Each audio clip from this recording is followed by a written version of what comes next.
সাকিব বললেন শুভ জন্মদিন আপা। আসিফ মাহমুদ বললেন এজন্যই তাকে দেশে আসতে দেয়নি। সাকিব আবারও পাল্টা পোস্ট করে বললেন একজন অন্তত স্বীকার করলো, তবে ফিরবো, ভালোবাসা, প্রিয় জন্মভূমি বাংলাদেশ। এখানে একটা জিনিস স্পষ্ট করে বোঝা যাচ্ছে, দুইজনের পোস্ট দেখে, দুইজনের ফেসবুক পোস্ট সবাই দেখেছেন, কিন্তু আমি মনে করি এখানে একটা জিনিস স্পষ্ট করে বোঝা যাচ্ছে, সাকিব আল হাসান দেশে আসতে চেয়েছিল কিন্তু তাকে দেশে আসতে বাধা দিয়েছে। তাহলে চিন্তা করেন সে কত বড় অপরাধী সাকিব আল হাসান। সে অপরাধ করার পরেও দেশে আসতে চেয়েছিল কিন্তু দেশে আসতে পারা নাই। এখানে বোঝা যাচ্ছে আসিফ মাহমুদ সাকিব আল হাসানকে দেশে আসতে বাধা দিয়েছে।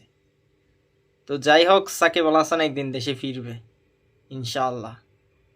আমি মনে করি সাকিব আল হাসান একদিন দেশে ফিরবে। কোটা দিয়ে উপদেষ্টা হওয়া যায় কিন্তু একজন সাকিব আল হাসান হওয়া যায় না। সাকিব আল হাসান আজকের এই সাকিব আল হাসান কোটা দিয়ে হয় নাই। কোটা দিয়ে কখনো বিশ্বসেরা হওয়া যায় না। বিশ্বসেরা হতে নিজের যোগ্যতা, নিজের পরিশ্রম, অনেক সময় লাগে।